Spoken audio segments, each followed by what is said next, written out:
Hau, hau, hau, mėly vakaro žvaigždelės pasakaitės mylėtojai. Vilniaus kalėdų senelis vėl pasiruošęs jums ją skaityti. Meškis blizgina juodomis akutėmis ir laukia pasakaitės.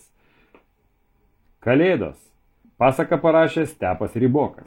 Daug metų Dievas ruošė savo žmonės, bet dabar atėjo metas geriausiai Dievo plano daliai. Dievas pats dabar ateina gyventi tarp žmonių. Nebausti jų už niekšybės, o išgelbėti. Jis nušluostys kiekvieną ašarą nuo kiekvienos akies. Kaip Dievas turi ateiti?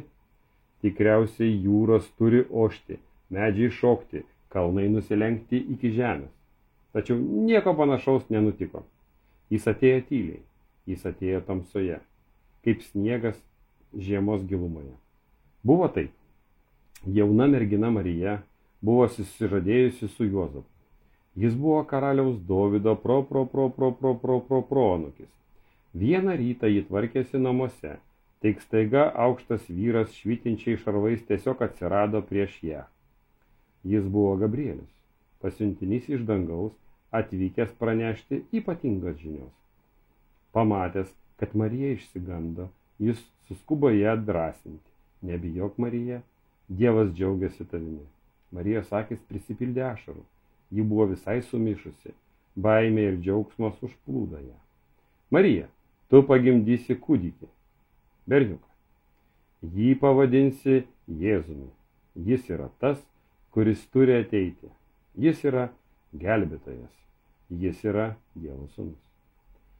Tas Dievas, kuris sukūrė žvaigždės, mažiausius vabaliukus ir net didžiausius kalnus. Negi tas Dievas dabar bus mažas berniukas?